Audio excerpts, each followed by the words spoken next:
Զրուցում ենք Մենուա Սողոմոնյանի հետ։ Պարոն Սողոմոնյան,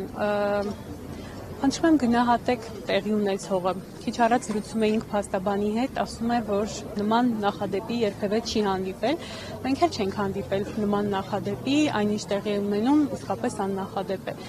Ինչ որակում, ինչ գնահատական կտաք սրան։ Իսկապես այն ինչ որ տեղի է ունենում աննախադեպ է, չի եղել, չի էլ կարելի մտքով անգամ պատկերացնել նման բան, որ Հայաստանյան Առաքելական Սուրբ Եկեղեցու հովվապետին ներգրավեն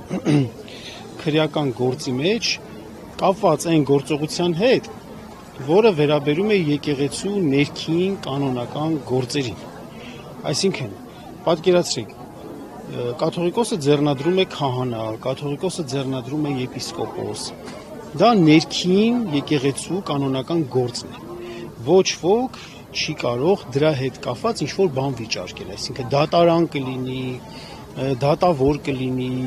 վարչապետ կլինի, նախարար կլինի, դա եկեղեցու բացառիկ ներքին ինքնավարության եւ իրավասությունների հարցն է, եւ ինչպես ձեռնադրել է, այնպես էլ կարգալույծ անել է։ Դա կանոնական իրավունքն է եկեղեցական եւ հիմա դատական ակտի կատարմանը խոչընդոտելու մեջ են մեղադրում ամենայն հայոց կաթողիկոսին եւ 6 եպիսկոպոսների, որը աբսուրդ է, որը չտեսնված, չլսված է եւ կոպիտ միջամտություն է սա եկեղեցու ներքին գործերին, ինչը արգելված է Հայաստանի Հանրապետության Սահմանադրությամբ, այսինքն այն ինչ որ տեղի է ունենում ոտնահարում է Հայաստանի Հանրապետության Սահմանադրությունը, այն դրույթը, որը որ պետությունը եկեղեցին պետությունից անջատում է, այսինքն այս է։ Պարոն Սողոմոնյան, մենք երեք մեկ այլ հայտարարություն լսեցինք երկրի ղեկավարից, ասում է, որ իբրև թե կաթողիկոսը խմբեր է ուղարկում մարզեր,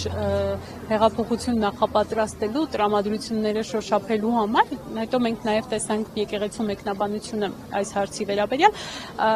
ամեն դեպքում ձեզ պիտի խնդրեմ մեկնաբանեք նաև այս հայտարարությունը, ի վերջո ինչ են ուզում ասել սրանով։ Փաշինյանը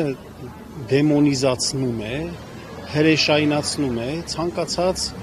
կազմակերպություն, կառույց, որը իր էությամբ կարող է լինել ազգային, որտեղ կարող են գործել նորմալ համակարգեր եւ գործառնել եւ որտեղ որ իր միջամտությանը դիմադրություն կլինի։ Եվ անհեթեթություն է ուղղակի ասել, որ կաթողիկոսը հեղափոխություն է նախապատրաստում, նաեւ նա ասում է, որ կաթողիկոսը հանդիսանում է կամ եպիսկոպոսներ կան, որոնց հետ կապված ասում է հանդիսանում են օտարերկրյա գործակալներ։ Այսինքն ուղղակի օգտվելով այսպես անպատժելիության մթնոլորտից, օգտվելով են հանգամանքից, որ ամբողջ դատաիրավական համակարգը մեծամասամբ այսպես իր ազդեցության տակ է, չհաշված առանձին մարդկանց, առանձին պաշտոնյաների, ուզուրպացնելով փաստորեն դատաիրավական համակարգի գործառույթները, ինքը անպատիժ կերպով անում է տարբեր տիպի հայտարարություններ, այդ թվում այդ հայտարարությունը ինչը որ արել է, օրինակ ասենք դա եւս պատժելի արարք է։ Առնվազն այստեղ ոչ թե որոշակի հաստատ զրպարտության էլեմենտ ենք գտնում։ Բայց քանի որ մենք քանիցս հայակվե միավորում է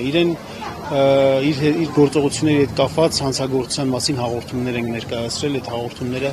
ընթացք չեն ստացել։ Ինքը օգտվում է պարզապես այս վիճակից, որտեղ ինքը